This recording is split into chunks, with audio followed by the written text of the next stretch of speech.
ఈ గౌరవం ఏదైతే తెలంగాణ రాష్ట్రానికి ఉందో అది ఎట్టి పరిస్థితుల్లో మనము వచ్చే రోజుల్లో కూడా కాపాడుకోవాలి. దాన్ని ఇంకా ఉన్నతమైన స్థానాన్ని తీసుకెళ్లాలని వారందరినీ కూడా కోరుతున్నాను. సమయాలు మారుతున్నాయి. 70-80వ శతాబ్దంలో మనం చూస్తే అప్పుడు మత సామరస్యం సంబంధించిన సమస్యలు, 1990sలో మనం చూసాము నక్సలైట్లకు సంబంధించిన సమస్య, అప్పుడు కమ్యూనల్ ప్రాబ్లమ్స్ కూడా ఉండేది. దాని తర్వాత 2010 ఆ ప్రాంతం నుండి ఈ 2 దశాబ్దాల కాలం మనము ఏదైతే సమస్యలను ఎదుర్కొంటున్నామో దాని స్వరూపాలు మారిపోయాయి. ఇప్పుడు మనం చూస్తుంది ఏంటి? సమాజంలో నార్కోటిక్స్ గురించి సమస్య బాగా విస్తరించింది. సైబర్ క్రైమ్ గురించి సమస్య బాగా విస్తరించింది. అదే కాకుండా ట్రాఫిక్ సమస్యలు బాగా పెరిగిపోయాయి. ఎందుకంటే అర్బనైజేషన్ ఇదంతా జరుగుతూ ఉంది. మన హైదరాబాద్ పట్టణమే ఎంత విస్తరించిందో మీ అందరికి తెలుసు. జనాభా బాగా పెరుగుతూ ఉంది, వాహనాల సంఖ్య పెరుగుతూ ఉంది. అదే కాకుండా డిజాస్టర్, ప్రకృతి వైపరీత్యాలు ఏవైతే ఉన్నాయో అవి కూడా క్లైమేట్ చేంజ్ వల్లనో ఇతర కారణాల వల్లనో అవి కూడా పెరుగుతూ ఉన్నాయి. దాన్ని ఎదుర్కోవడానికి కూడా మనము సిద్ధం కావాలని కూడా మనం భావించవచ్చు. సో ఇటువంటి పరిస్థితుల్లో డిపార్ట్మెంట్ కూడా ఏదైతే 80s 90sలో అప్పుడు ఉన్న సమస్యకి గ్రే హౌండ్స్, ఎస్ఐబి లాంటి సంస్థల్ని ఏర్పాటు చేసిందో ఇప్పుడు ఈ సమస్యలను ఎదుర్కోవడానికి narcotics bureau, cyber security bureau ఇటువంటివి ఏర్పాటు చేసుకొని దాని పనితీరుని ఇంకా మెరుగుపరుచుకోవడానికి మనము ప్రయత్నం చేయాలి.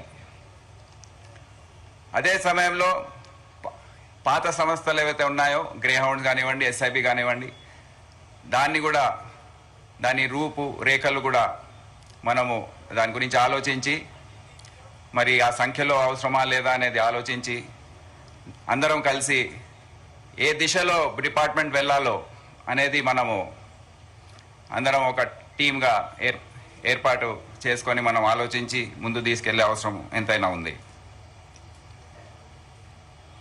ఇవన్నీ కూడా ఇక్కడ ఉన్న ఆఫీసర్స్ అందరికీ నేను విజ్ఞప్తి చేస్తున్నాను. దీని గురించి ఆలోచించాలని, వారి వ్యక్తిగత అనుభవాలు, ఆలోచనలు కూడా దీని గురించి ముందొచ్చే రోజుల్లో తెలియచేయాలని కూడా కోరుతా ఉన్నాను.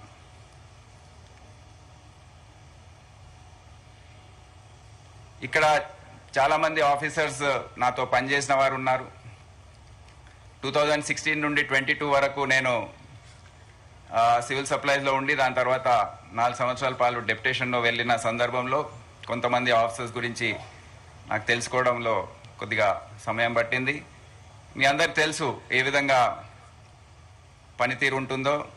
పూర్తి స్వేచ్ఛ ఇవ్వడము, నమ్మకం అనేది పెట్టడము, మరి పూర్తి బాధ్యత వారిపైనే పెట్టడం అనేది మనకు ఒక టీం లాగా ఏర్పాటు చేసుకొని హైదరాబాద్ సిటీ పోలీస్లో కానివ్వండి, ఇతర డిపార్ట్మెంట్స్లో కానివ్వండి మనం చూడడం జరిగింది.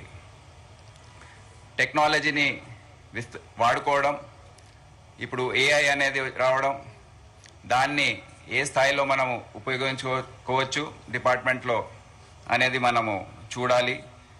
ముఖ్యంగా ఈ అన్ని చర్యలు ఏవైతే ఉన్నాయో మనము జాగ్రత్తగా అన్వేషించి ప్రజల నమ్మకం ఏదైతే ఉందో డిపార్ట్మెంట్ పైన ఎక్కడ కూడా సన్నగిల్లకుండా చర్యలు తీసుకోవడం అనేది చాలా ముఖ్యం.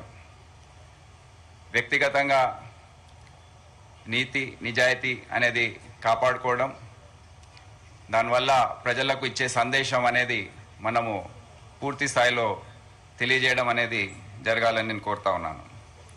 ఈ సందర్భంగా నేను మరోసారి శివధర్ రెడ్డి గారికి, వారి సతీమణి హేమా శివధర్ రెడ్డి గారికి, వారి కుటుంబ సభ్యులకు, కొడుకు కూతుర్లు వారిద్దరు అమెరికాలో స్థిరపడి ఉన్నారు. వారికి అందరికీ దేవుడు ఆయు ఆరోగ్యాలతో దీవించాలని, సుఖ సంతోషాలతో వారు ఉండాలని, పూర్తి స్థాయిలో రిటైర్డ్ లైఫ్లో కూడా ఎంజాయ్ చేయాలని నేను కోరుతూ ఈ అవకాశం ఇచ్చిన పెద్దలందరికీ నా కృతజ్ఞత తెలియజేస్తున్నాను. జై తెలంగాణ, జై Hind. Thank you so much, sir. Now we have address by DGP Telangana, Shri B. Shivdhar Reddy, sir, IPS. Can we have the honor, sir?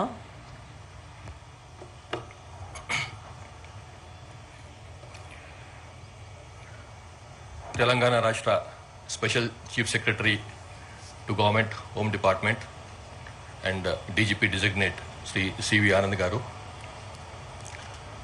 my batchmate and Director Raja Bahadur Venkat Ramareddy, Telangana State Police Academy, Srimati Abhilasha Vishnu Garu, ikkudunnaటువంటి senior colleagues and junior colleagues and all the ఇక్కడ వచ్చినటువంటి అందరూ అతిథులకు, పరేడ్లో భాగస్వాములైనటువంటి అందరికీ కూడా నమస్కారం. Good morning. I heartily congratulate Amaran Bhatt, the parade commander, for a very impressive show, and also his men on parade and women on parade. Thank you very much for a grand farewell parade. I thank DG Law and Order Mahesh Bhagwat and Director TGPA for this.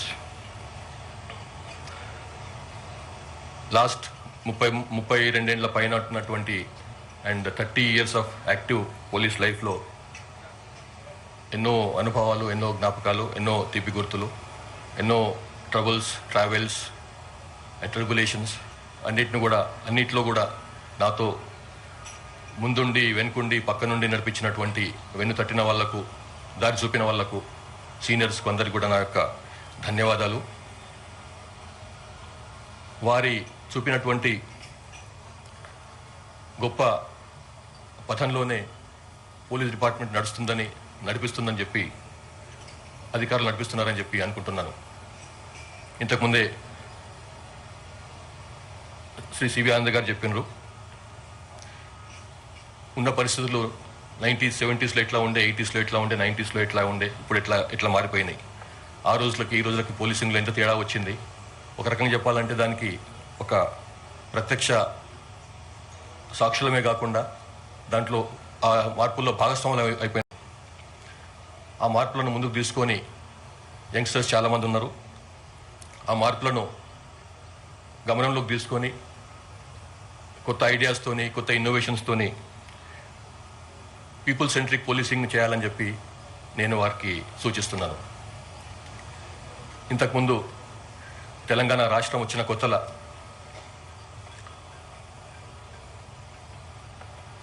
People friendly policing అన్నది ఒక నినాదంగా ఉండే. దానికి కారణం ఉంది. అంతకుముందు 13-14 ఏళ్ల పాటు, 15-16 ఏళ్ల పాటు నడిచినటువంటి తెలంగాణ ఉద్యమంలో ఆ ఉద్యమాన్ని అణచివేసేందుకని చెప్పి పోలీసులు ఒక రకంగా అప్పటి వ్యవస్థలకు సహకరించడం అన్నటువంటి అపప్రథ ముఖ్యంగా తెలంగాణ పోలీసుల మీద ఉండేది. దాంతో ప్రజలకు, ఉద్యమకారులకు, పోలీసులకు మధ్య దూరం పెరిగిపోయింది. ఆ దూరాన్ని తగ్గించాలన్న ఉద్దేశంతో, పోలీసులే ప్రజలు, ప్రజలే పోలీసులు అన్న ఉద్దేశంతో ఫ్రెండ్లీ పోలీసింగ్ అన్న విధానాన్ని తీసుకొస్తే ఆ గ్యాప్ తగ్గిపోతుంది. ఆ ఉన్నటువంటి దూరం ఏదైతే ఉందో అది తొందరగా దగ్గరైపోతుంది. ప్రజలు, పోలీసులు కలిసి పనిచేసే అవకాశం వస్తుంది. తెలంగాణను ఇంకా బాగా ముందుకు తీసుకుపోయే అవకాశం వస్తుంది అన్న ఉద్దేశంతో ఫ్రెండ్లీ పోలీసింగ్ అన్న కాన్సెప్ట్ని అప్పుడు మనం ప్రవేశపెట్టినాం. అయితే దాన్ని కొంత దురభిప్రాయం ఏర్పడ్డది. ఫ్రెండ్లీ పోలీసింగ్ అంటే అందరితో ఫ్రెండ్లీ ఉంటారా, నేరస్తులతో కానీ క్రిమినల్స్తో కూడా అట్లాంటి పరిస్థితి ఉంటుందా, అది కరెక్ట్ కాదేమో అన్నది ఒక సూచన వచ్చింది. సరే, అది ఎవరెట్లా అర్థం చేసుకున్నా కానీ దాని నుంచి దూరంగా ఉంటేందుకని చెప్పి నేను వచ్చిన కొత్తలోనే, డీజీపీగా పదవి స్వీకారం చేసిన కొత్తలోనే ఫ్రెండ్లీ పోలీసింగ్తో పాటుగా citizen centric policing, people centric policing చేయాలి. దాన్ని సిటిజనే కేంద్రకంగా, సిటిజనే మూలంగా, సిటిజనే సెంట్రల్గా ఉండి అటువంటి పోలీసింగ్ చేయాలి. చట్టానికి అనుగుణంగా, విధానాలకు అనుగుణంగా, నిబంధనలకు అనుగుణంగా మనం పనిచేయాలి అన్న ఉద్దేశంతో సిటిజన్ సెంట్రిక్ పోలీసింగ్ అనే దానికి మనం శ్రీకారం చుట్టినాం. అది కొత్తదేం కాదు, పాతదే, కానీ దాన్ని ఒక కాన్సెప్ట్ రూపంగా తీసుకొచ్చినాం. దాంట్లో భాగంగా లాస్ట్ 7 months నుంచి పూర్తిగా ప్రభుత్వ విధానాలకు అనుగుణంగా, ప్రభుత్వానికి, గవర్నమెంట్ పోలీస్ శాఖకు చెడ్డ పేరు రాకుండా ఉండేట్టుగా సిటిజన్ సెంట్రిక్ పోలీసింగ్ నడిపించినాం. అట్లాగే దాంతోపాటుగా శరవేగంగా మారుతున్న పరిస్థితులకు అనుగుణంగా, ముఖ్యంగా పోలీసింగ్లో కూడా తమంతా వేగంగా మారుతున్న పరిస్థితులకు అనుగుణంగా పోలీసులు కూడా మారాలి కాబట్టి